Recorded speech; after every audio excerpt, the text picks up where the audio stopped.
What's happening, everybody? Justin, Bridgewater's finest on YouTube, Blockbuster_guy on Twitter, fueled as always by the incredible folks at Nerd Tees. And ladies and gentlemen, say it with me. The CFL playoffs are here.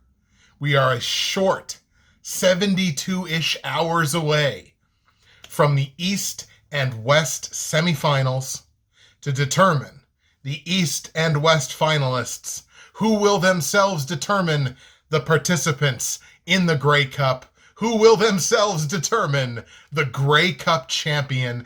It is just insanely gratifying and insanely exciting that this league found a way to pull its season off with, I think we can probably all agree, fairly minimal COVID-related interruptions. I think it's fantastic that the whole league was able to do this. We were able to have a season, as abbreviated as it may have been. We were able to have a season, and we will crown a champion in 2021. I think we all need to keep perspective on that fact that we go from not playing at all to actually getting to crown a champion this year. It's tremendously exciting. Let me tell you what else is tremendously exciting. It's tremendously exciting to be on the CFL run that I went on to close out the season, and it only kept rolling in week 16, the final week of the regular season, 10-5 here in the final week of the CFL regular season across all of the picks, 67% obviously on the week, and we ended the season on the highest note that I could have possibly imagined when I was sitting here after week 3 going, oh my God, I have no idea what's going on here anymore. 4-1 straight up in week 16, 4-1 against the spread in week 16. Still underwater on the totals, only went 2-3. I'm just bad at picking totals, and you all know that by now. But still, 10-5 on the week. We end the season 99, 89, and 1. 52.38%, right on the cusp of what's actually considered making money. Can you imagine, after the 3 weeks to begin this year, I could sit here at the end and go, wow, I probably broke even, or maybe even made a couple of bucks if we were betting every single pick. Straight up 62%, in fact, 39-24 picking the game straight up in the regular season. And we finished 52% against the spread, baby. 33-30. Dug ourselves out of that hole to finish 3 games over 500 against the spread on the year. And God, that feels so good. Totals, they were what they were. 27-35-1, 43% on the regular season. That was really what wound up pulling us down at the end of things. But look, 52% for the people that rode with me from the beginning of the year. Thank you. Thank you, thank you, thank you. In addition to achieving that goal and, achieving a pretty solid goal of digging ourselves out of that hole, hey, CFL Fantasy, we achieved our goal in there as well. A strong performance in week 16, even with all the uncertainties, even with AJ Ouellette getting the start for the Argos and then not touching the ball at all, still achieved the goal in CFL Fantasy. I moved up 2 spots overall in the official Atlantic Schooners CFL Fantasy Football League, up to 12th of 82. And overall, I told you, the goal was to get into the top 800. The stretch goal was to get into the top 700. We did both of those things. We end the regular season 639th overall, increased by 133 places based on the 83.8 point performance that we put up there in week 16. That was a bit of a tongue twister, but we got through it. Finished the season with 1,237.6 points overall. Obviously, the playoffs are a whole new beast here with CFL Fantasy, and we will do that, of course, as the playoffs move along. My Week 16 MVP, I pulled the trigger on BC Lions quarterback Nathan Rourke. He gave the most value of any quarterback that week, and boy did he ever deliver. 359 yards passing. He did throw 2 interceptions, but had 4 total touchdowns, 3 of them coming on the ground, 34 yards on 7 carries, 3 rushing touchdowns, 35.8 points for Nathan Rourke. Just a massive value on a $5,000 salary. He did incredible for us. And look, 35.8 points, it was almost half of our whole output. And we survived that 0-point performance from AJ Ouellette, survived 6.8 points from James Wilder across 2 games. I don't think he even touched the ball in the second game. So we were able to survive all that, put up a solid performance. Now, in terms of my fantasy lineup for these semifinal games, we're going to push that to the end of the episode. I'm still making some very finite decisions in there. So if you're looking for my fantasy roster, it's going to be at the end of the episode. Don't skip ahead. Listen to what I have to say about the games first, but that's where my CFL roster for fantasy is going to be. East and West semifinal time, folks. In the East, we've got the Montreal Alouettes traveling to Hamilton to take on the Ticats. And in the West, we got the Calgary Stampeders, one of the hottest teams in the CFL to end the season, mind you, traveling to Saskatchewan to take on the Riders. Some stuff I want you to keep in mind before we get to the picks. Hamilton sit as 4.5-point favorites coming into their game against Montreal. The total in that game is 46. The Riders slim 1.5-point favorites at home. Total there only 41.5. So get some stuff percolating as we talk about these games. I'm an East Coast boy. We're going to start with the East semifinal. The Montreal Alouettes at 7-7 on the season, losers in Week 16, travel to Hamilton to take on the 8-6 Ticats. They were winners last time out. These two teams played each other twice in the regular season in Weeks 4 and Week 9 and traded wins. Hamilton picked up a 27-10 win in Montreal in Week 4, and in Week 9, Montreal did it back to them. Montreal went to Hamilton, picked up a 23-20 win, and that was like if I remember correctly, was kind of the start of a real streak that Montreal went on there in the middle of the season where, man, were they ever looking like Grey Cup contenders. I don't necessarily know that they look like that right now. That's based on a little bit of recency bias, but Montreal's only won one game in their last 4 to end the year. 1-3 in their last 4 games, being outscored just by a single point, 21-20. So their one win was a pretty big one. The losses have been somewhat marginal, but still, all that matters now is winning the game or losing the game. They've lost 3 of their last 4. You look at Hamilton, they've won 3 of their last 4, outscoring opponents by a full 6 points, 25-19.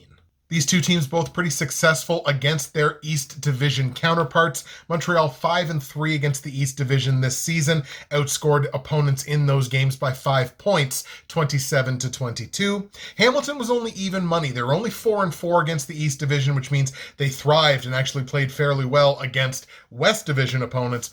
Only even money against the East, but in those 8 games where they were 4-4, they outscored East Division opponents by 6 points, 23-17. Means their wins were big, their losses pretty close games.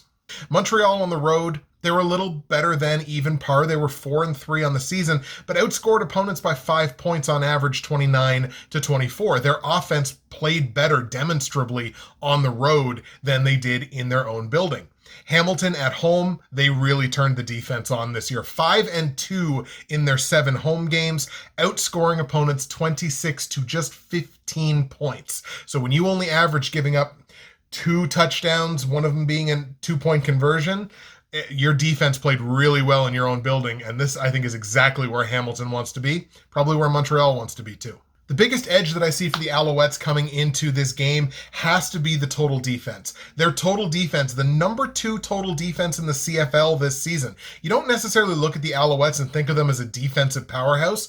They didn't give up a ton of yardage this year. They were a really strong total defense, and Hamilton was a middling offense for most of the season. Now, granted, they went a long stretch there in the middle of the season where they didn't have Jeremiah Masoli. They didn't have Brandon Banks. They didn't have Braylon Addison. Plus, the Alouettes, the number 1 pass rush in the CFL, generating more quarterback sacks, believe it or not, than the Saskatchewan Roughriders, who are looked at as probably having the best pass rush in the league. Montreal beat them by 2. They had 49, I believe, and Saskatchewan, I believe, had 47. I think I got those numbers right. Hamilton allowed the 3rd most sacks against their quarterbacks this season, so it's no wonder that Jeremiah Masoli missed some time with injury. So that's a pretty big edge for the Owls if they can control the line of scrimmage. If you're looking at the biggest edge for the Ticats, it has to be opportunism, especially on the defensive side of the ball. Hamilton with a +13 turnover ratio this season. I believe that was 2nd best in the CFL. They generated 33 turnovers, only gave up 20 turnovers. on their own right. They also generated 86 points this season strictly off of turnovers. So a very opportunistic defense. They're playing an Alouettes team that had 28 turnovers in the regular season. So you're talking about an average of 2 turnovers a game.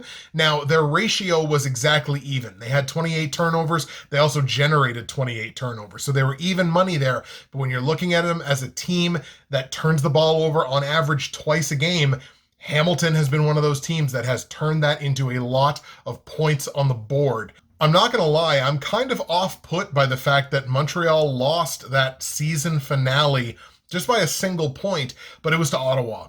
And that was a game that Montreal was trying to win. Because, look, that's your shot at a game in your own building. And even if the results say, well, you might be better off playing on the road, you want to play a game in front of your own fans. Now, obviously, Montreal's fans travel fairly well, but you want to play in your own building. It's a comfort level. It's home field advantage. You want to have that.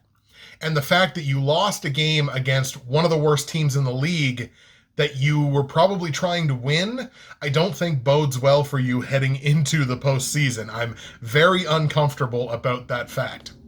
Of note, the Ticats just activated Braylon Addison off the 6-game injured list. He is practicing. I think he was limited in practice, but he is practicing, which is obviously good news. On Montreal's sideline, still no news about Vernon Adams, although I think Kahari came out a few weeks ago and said he doesn't expect Vernon Adams to play again this season. So you're looking at Trevor Harris versus Matthew Schultz. It looks like it's going to be Trevor Harris, and that's probably the reason that you give up the asset that you gave up in order to get Trevor Harris. Ladies and gentlemen, this would not be my quarterback decision. I would be going with Matthew Schultz in this football game. I don't think Trevor Harris beats Hamilton. I'm going to be perfectly honest. You look at his stats, and yeah, his stats look better than Matthew Schultz's stats do.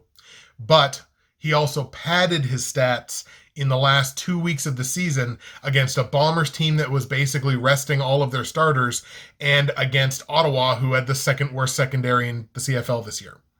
So 5 of his 8 touchdowns, I believe, and 403 of his 703 passing yards as a Montreal Alouette came in those 2 games. When Trevor Harris had to play 2 playoff teams, the 2 weeks before that, I believe it was weeks 13 and 14 against Saskatchewan and against Winnipeg, not resting everybody, he had, I think, 200 some pass yards total. No, sorry, 300 passing yards total, 3 touchdowns and 2 picks. He was middling against teams that mattered. I'd be going with Matthew Schultz, who in his couple of starts, including against a playoff team in Toronto, he averaged 100 more passing yards per game. He would have been, and it's just the eye test. He just looks more capable of winning a playoff game, in my opinion, right now than Trevor Harris. That's not going to be the quarterback decision. It's going to be Trevor Harris.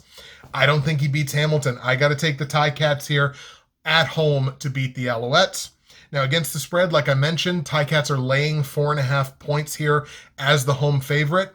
I'm going to go ahead and lay those points too. Since I got the Ticats winning, they're 5-2 against the spread at home this year. Yes, Montreal is 5-2 against the spread on the road, but basically this was going to be whoever I think is winning the game is the way I'm going to go against the spread as well. So I like Hamilton. I'm going to lay the 4.5 points. Total in the game set at 46. I've got this thing Hamilton 23, Montreal 17. The 2 teams combined hit only 9 of, I think, 28 overs this year. Yeah, it would be 28. Both of them played 14 games. So they only hit 9 overs this year. And against the East Division, they only combined to hit 5 of 16. So these 2 teams did not put up points against East Division opponents this year. I got to stick under on this one. Under 46 points in Hamilton, Montreal. Once again, we're going to go Ticats 23, Montreal 17. Ticats cover the 4.5 points. And before we talk about the West Division final, I'm going to take the opportunity, as I always do, to shout out my great friends and sponsors, at NerdTees. NerdTees.ca is where you need to go, folks. It is not too late for Christmas, although it's starting to get there. NerdTees.ca. Use that promo code BWFinest, and that is going to save you 15% at checkout. You're also going to get free shipping in Canada on any order over $100, which is an excellent deal. If you're one of my American viewers, first of all, thank you for watching a video about the CFL. Second of all, you get a great conversion rate on the US dollar on NerdTees. Today's blend is the same blend from my NFL episode yesterday, which would be white truffle. It is a tremendous dessert type tea, smells incredible, tastes incredible, one of my favorite options from NerdTees, but there are dozens and dozens of great loose leaf tea blends and accessories that you can get on nerdtees.ca. Use the promo code BWFinest, save your 15%, get your free shipping, find yourself something to love, or find someone you love something to love. You can do it on nerdtees.ca. West Division semifinal on tap now. The Calgary Stampeders, winners of 3 straight games, mind you, coming into the end of the season, finishing the season at 8-6 and grabbing that 3rd playoff spot in the West.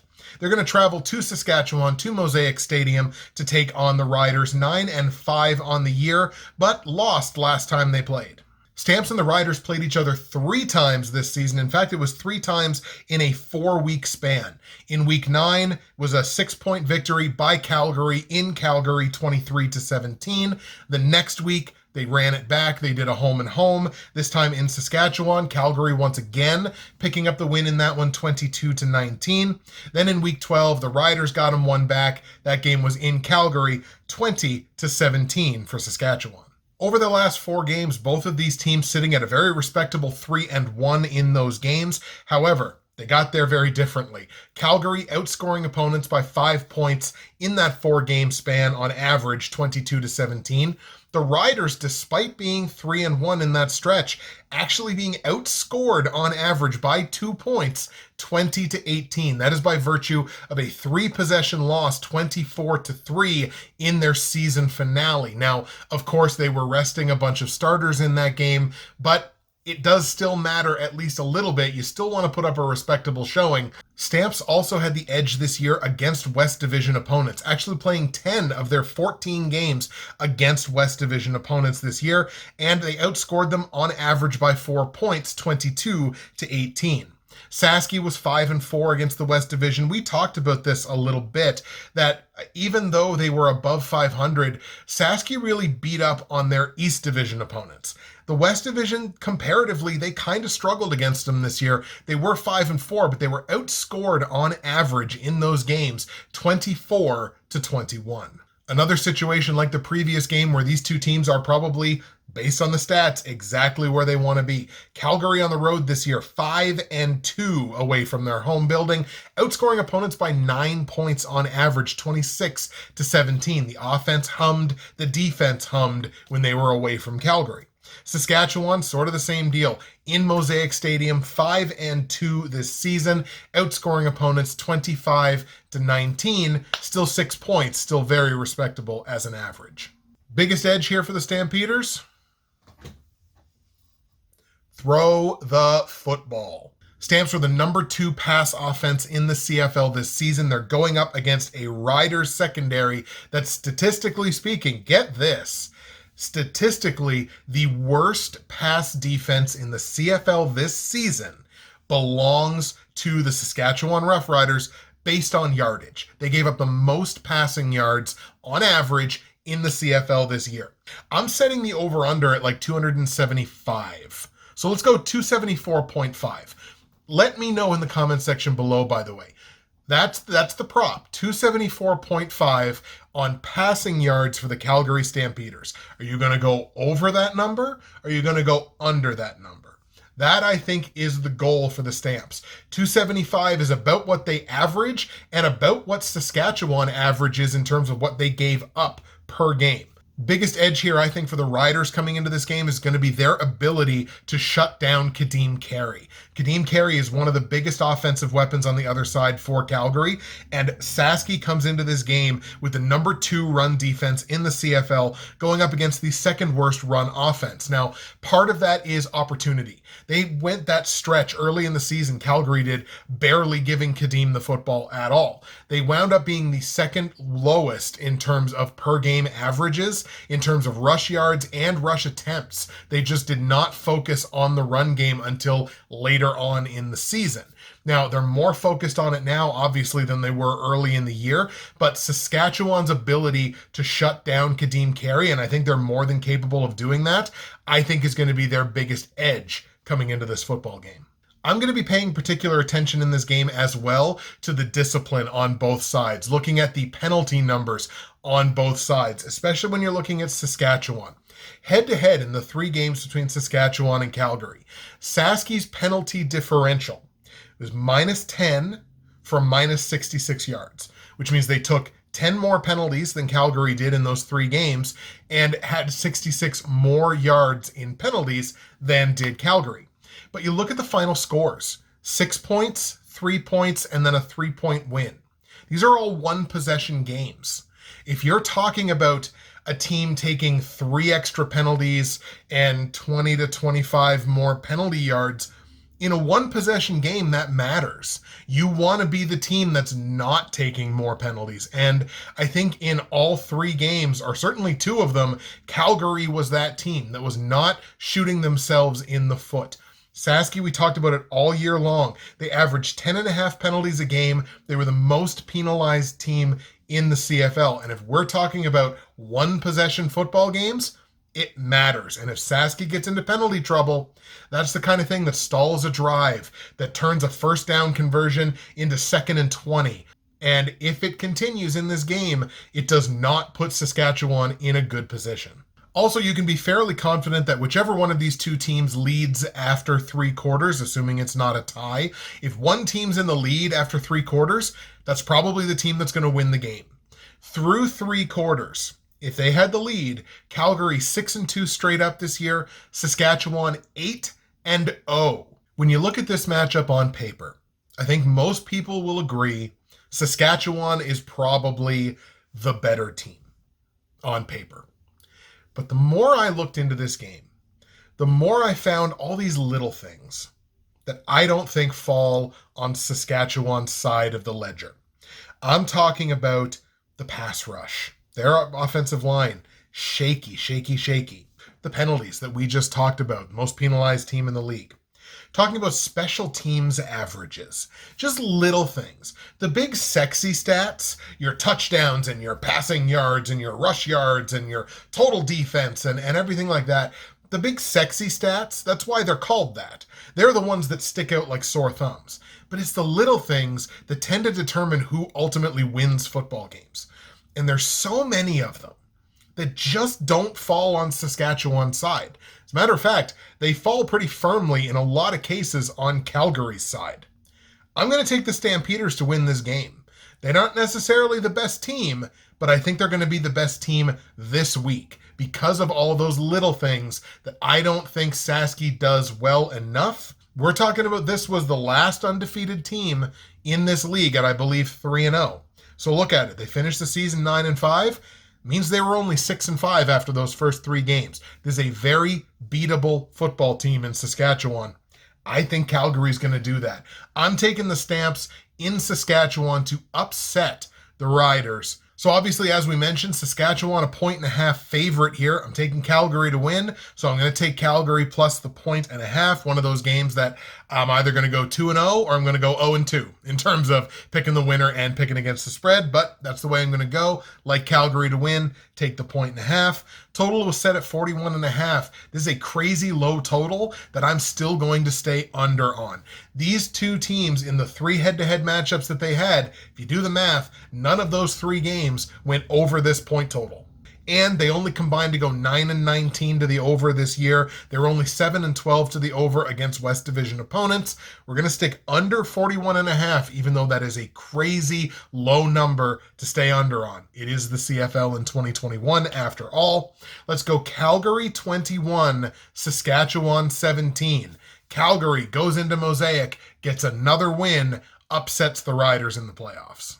There you have it, folks. Those are your picks for the East and West Division semifinals. Go over them here with you one more time.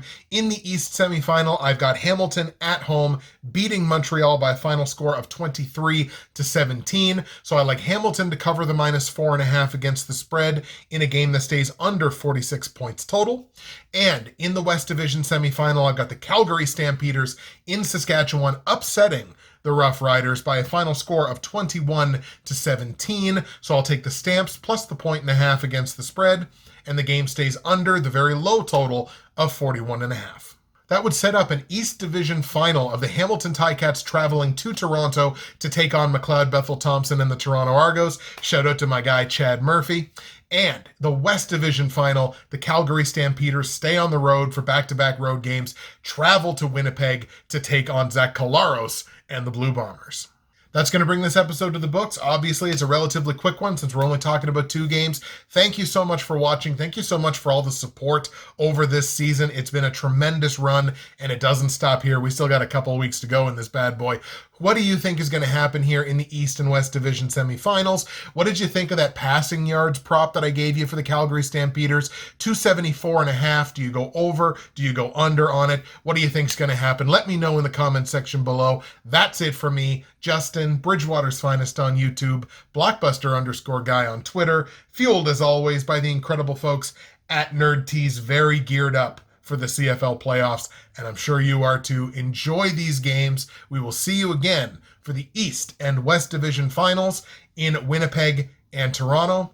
Enjoy the games, folks. And for my U.S. viewers, happy Thanksgiving.